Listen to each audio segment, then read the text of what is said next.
오늘 말씀 본문은 출애굽기 4장 29절 31절 말씀입니다. 모세와 아론이 가서 이스라엘 자손의 모든 장로를 모으고 아론이 여호와께서 모세에게 이르신 모든 말씀을 전하고 그 백성 앞에서 이적을 행하니 백성이 믿으며 여호와께서 이스라엘 자손을 찾으시고 그들의 고난을 살피셨다 함을 듣고 머리 숙여 경배하였더라. 아멘. 네, 오늘 순종을 가르치시는 하나님이라는 제목으로 함께 은혜 나누기 원합니다. 예, 우리 양 옆에 있는 성도님들 아니면 스스로 좀 그렇게 고백했으면 합니다. 오늘도 말씀하실 하나님을 기대합니다. 하나님을 기대합니다라는 인사로 좀 서로를 축복했으면 좋겠습니다. 말씀하실 하나님을 기대합니다. 아멘. 네, 오늘 본문 말씀 보면은 단순한 말씀인데 모세와 그의 형 아론이 애굽으로 갑니다. 그래서 애굽에서 이스라엘 자손의 모든 장로들을 모았어요. 그래서 아론은 모세에게 전해들은 여호와의 모든 말씀을 전하기 시작했습니다. 어떤 말씀을 전했을까요? 본문에는 나와 있지는 않지만 그 여호와의 말씀을 전했는데 그 출애굽기 3장 8절 말씀을 보면 뭐라고 기록하고 있냐면 아브라함의 하나님, 이삭의 하나님, 야곱의 하나님께서 애굽에 있는 백성들의 고통을 분명히 보았고 감독자들로 부르짖음을 듣고 그 근심을 알기 때문에 하나님께서 내려가서 이스라엘 백성들을 애굽인의 손에서 건져내고 젖과 꿀이 흐르는 가나안 땅으로 인도하시겠다라는 말씀이었습니다. 이 말씀을 듣고 이스라엘 자손들, 그 장로들이 어땠을까요? 그 하나님의 백성인 이 이스라엘 자손들이 너무 잘 알고 있는 말씀 아니었을까요? 하나님께서 우리를 돌보시고 또 우리를 가장 선하게 인도하시고 또 가나안으로 인도하시기 위해 애굽에서 건져내시는 하나님이심을 알고 있지 않았을까요? 왜냐하면 이 아브라함의 하나님이시고 이삭의 하나님이시고 야곱의 하나님이신 그들의 조상들이 바로 아브라함과 이삭과 야곱이었잖아요. 그리고 요셉도 애굽의 총리였잖아요. 그러니까 요셉이 애굽 총리로 애굽을 다스리고 그 다음에 요셉이 죽었잖아요. 그리고 요셉을 알지 못했던 새 왕이 그 이스라엘 자손들을 종살이 시키기 시작했거든요. 그러니까 갑자기 종살이를 했었던 것이 아니라 이 아브라함, 이삭, 야곱, 그 다음에 요셉 이러면서 하나님께서 그 조상들에게 약속하신 그 약속을 어떻게 신실하게 이루어 가시는지를 안 들었을 수가 없어요. 그리고 그 모세를 그 바로의 딸이 건졌을 때요, 갈대 상자에서 건졌을 때 뭐라고 얘기하고 있냐면 새 번역에는 이 아이는 틀림없이 히브리 사람의 아이야 라고 이렇게 얘기하고 있거든요.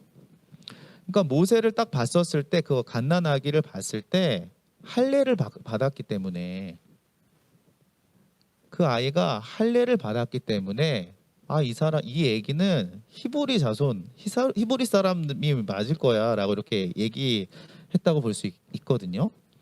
그러니까 하나님의 백성이고 또 하나님의 약속이 있고 또 할례까지 받는 이 이스라엘 자손들 말입니다. 근데 당시에 이스라엘 자손들이 애굽에서 종살이를 하고 있었는데 뭐 1, 2년 종살이를 한 것이 아니라 430년간 종살이를 하고 있었어요.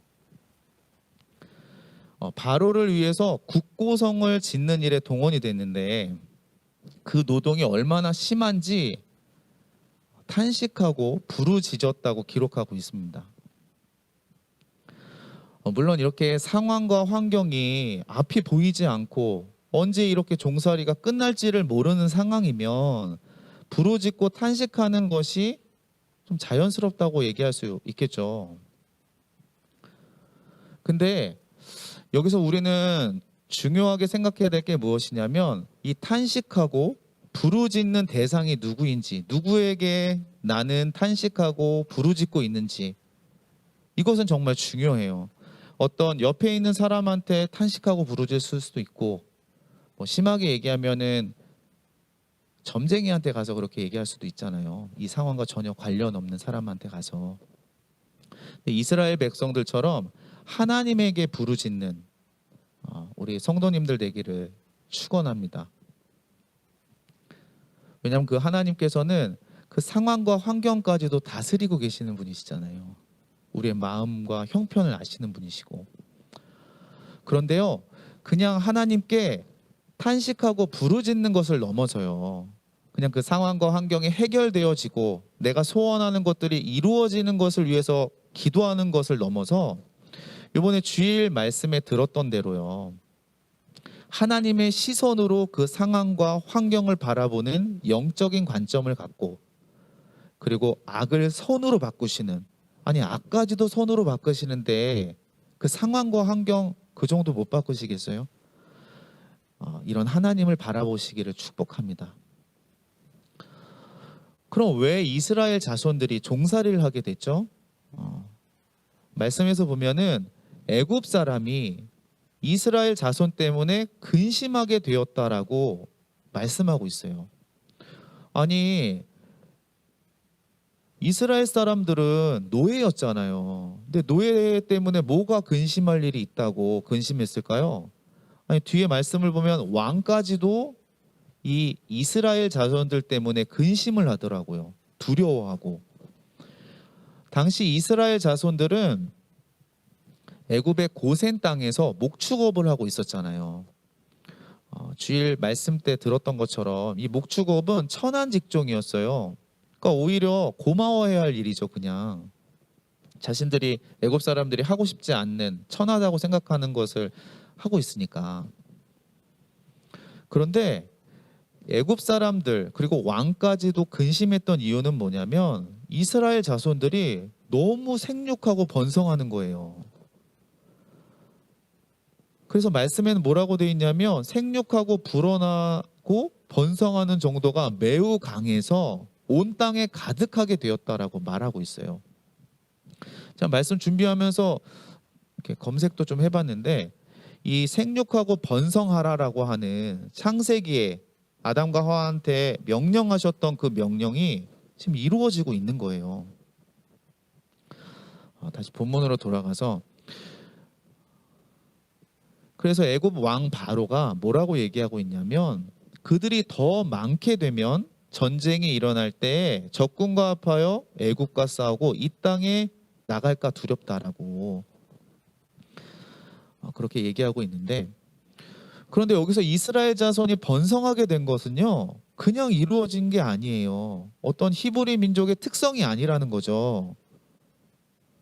바로 이스라엘 자손이 번성했었던 이유는 아브라함에게 약속하신 그 약속 때문에도 아니에요. 그 약속을 하신 분이 하나님이시고 그 약속을 하나님께서 성취하셨기 때문에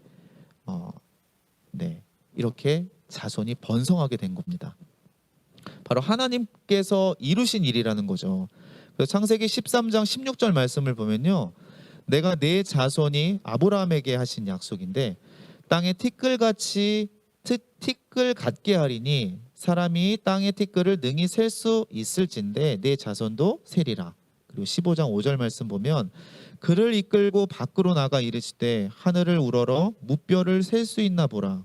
또 그에게 이르시되 내 자손이 이와 같으리라. 아멘.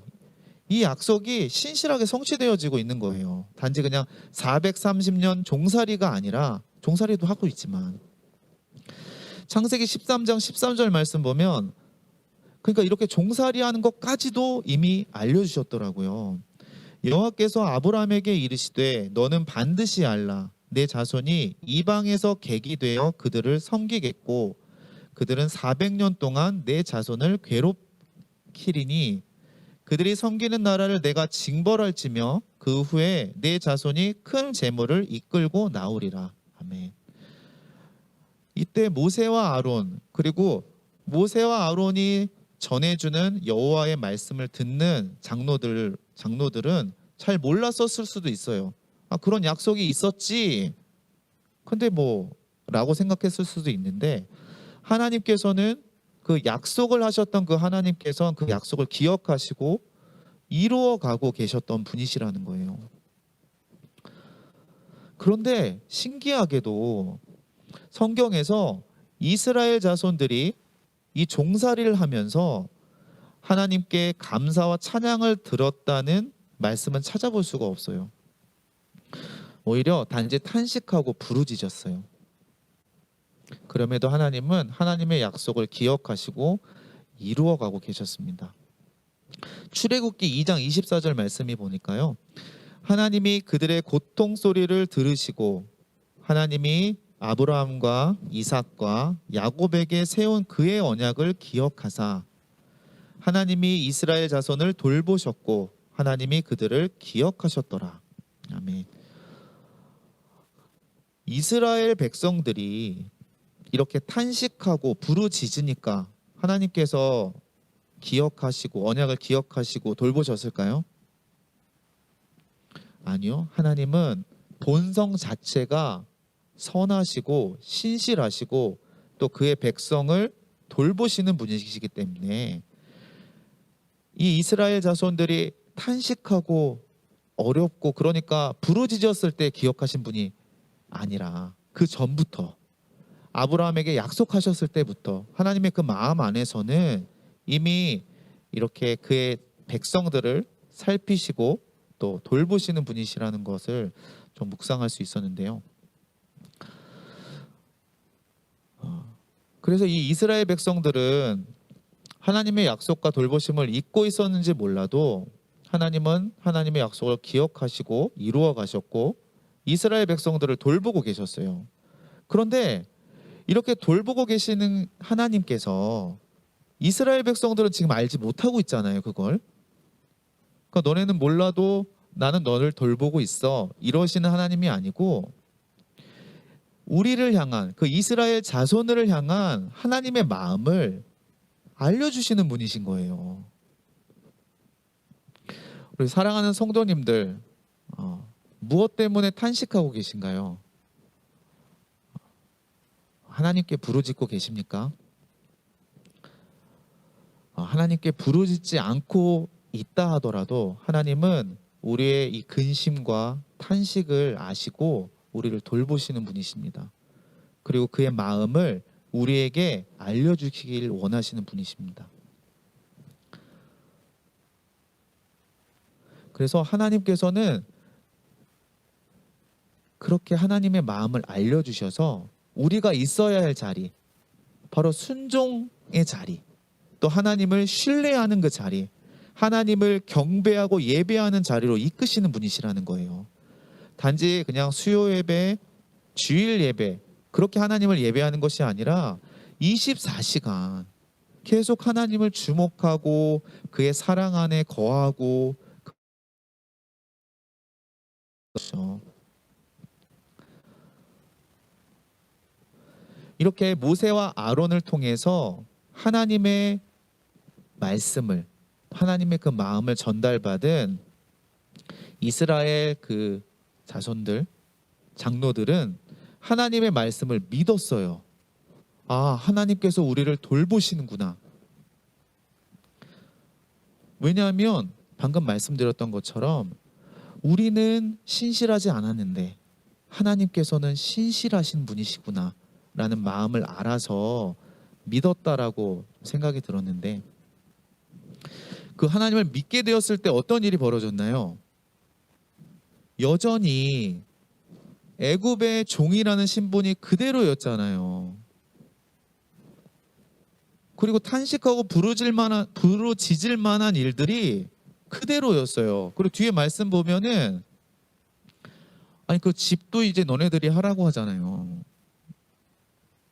그러나 이스라엘 자손을 찾으시고 또 그들의 고난을 살피시고 계셨던 하나님을 알게 되었을 때 살아계신 하나님께 머리 숙여 경배하게 되었어요. 우리 이 4장 마지막 절 같이 한번 읽어볼까요? 시작. 백성이 믿으며 여호와께서 이스라엘 자손을 찾으시고 그들의 고난을 살피셨다 함을 듣고 머리 숙여 경배하였더라. 아멘.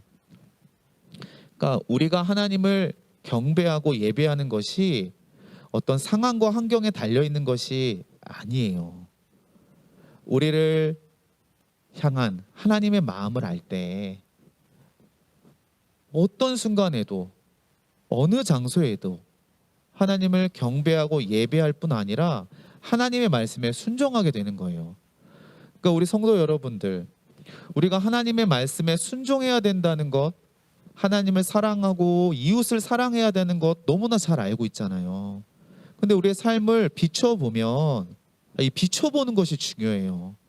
그냥 애굽에 종살이하고 있으니까 탄식하고 부르짖는 것이 마땅해라는 것이 아니라 이 성경을 통해서 우리에게 말씀하시는 말씀들이 있잖아요. 약속들이 있단 말이에요. 아니 나에게만 그런 것이 아니라 이미 초대교회 이후로부터 우리를 향한 하나님의 약속이 있고 역사 가운데 그 약속이 어떻게 이루어지고 있는지 교회를 통해서 이것은 그냥 찾아만 봐도 알아요. 그리고 우리가 과거를 생각해 봐도 하나님께서 어떻게 나를 선실하게 인도하시는 분이신지를 기억만 해도 안단 말이죠. 그런데 어떤 종살이, 어떤 매임, 어려움이 있으면 하나님을 까맣게 잊게 된단 말이에요. 근데 여기에 좌절할 필요가 없습니다.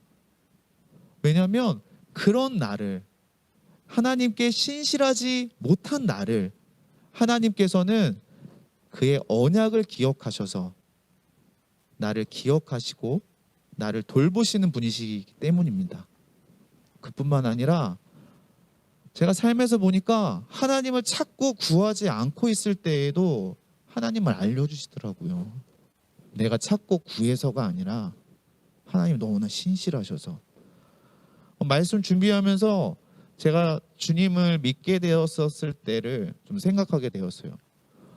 와, 내가 진짜 자격이 없는 사람이구나. 지금 앞에 나와서 하나님의 말씀을 전하고 있지만 뭐 이게 권사님이나 다 아실 거예요. 얼마나 자격이 없는 사람인지. 그런데 진짜 무서운 건 뭐냐면 뭔가 제가 자격이 있는 것처럼 하고 있는 거예요. 근데 하나님께서 감사하게 내가 얼마나 은혜가 필요한 사람인지 그리고 내가 하나님이 필요한 자인 것을 알게 하셔서 하나님께 나아가게 하시고 또 하나님께 감사하게 하시고 또 하나님께 기도하게 하시더라고요. 우리 성도님들 안에도 이 동일한 은혜가 또 우리를 향한 그 하나님의 마음이 똑같단 말이죠. 차별함이 없다고 말씀하시잖아요. 하나님의 그 마음이. 그래서 좀 삶을 보시고 또 말씀에 비춰보시고 또 우리 여전히 우리를 돌보시는 그 하나님께 좀 나아가기를 원합니다. 아멘. 그래서 갈라디아서 이 3장 6절 7절 말씀 보니까요.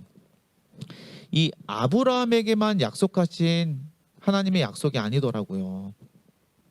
이 이스라엘 자손들에게 하나님께서 그의 언약을 기억하셔서 모세와 아론을 통해서 이렇게 말씀하셨고 또 출애굽을 하게 하셨고 가나안 땅으로 나아가게 하셨잖아요.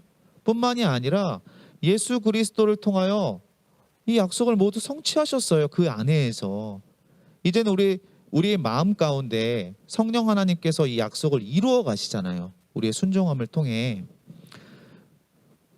그래서 갈라디아서 3장 6절 7절 말씀인 보니까 그런즉 믿음으로 말미암은 자들은 아브라함의 자손인 줄 알지어다.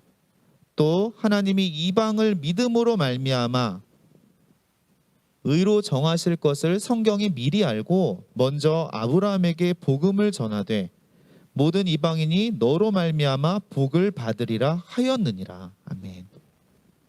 하나님의 계획은요, 단지 이스라엘 자손만 거룩한 백성, 제사장 나라로 세우시는 것이 아니었어요. 그들을 하나님 앞에 구별된 백성으로 살아가게 하실 뿐만 아니라 열방을, 이방 사람을 하나님께로 나아오게 하는, 우리를 살피시고 우리를 돌보시는 그 하나님을 이스라엘 자손을 통해서 이방 사람들도 알도록 하시기 위해서 출애굽을 하게 하신 거란 말이에요. 그러니까 믿는 우리의 신앙도 중요하겠죠. 근데 이 신앙의 목적은 무엇이냐면, 모세를 물에 건져서 모세를 통해서 이스라엘 자손을 건지려고 하셨던 것 같이, 또 이스라엘 자손을 통해서 이방 사람들을 건지려고 하셨던 것 같이, 우리에게 이 하나님과 함께하는 복을 풍성하게 누리게 하셔서 우리의 가족들, 또 우리의 교회, 또 하나님을 알지 못하는 모든 사람들이 이 복을 누릴 수 있게 하시기 위한 목적이었다는 거예요. 그렇기 때문에 우리 성도님들, 죄 가운데 있다 하더라도, 고난 가운데 있다 하더라도, 눈물과 슬픔, 어떤 상황 가운데 처해 있더라도 바로 나를 향한 하나님의 이 계획을, 이 약속을 잊지 않기를 축원드립니다. 그래서 나만이 하나님을 가까이 하는 것이 아니라 나를 통해서 내 가족이, 또 내 이웃이, 또 한 번도 가지 못하는 어떤 그 나라가 주님께 어떻게 돌아오게 하시는지, 나를 통해서 그 하나님을 경험하기를 원합니다.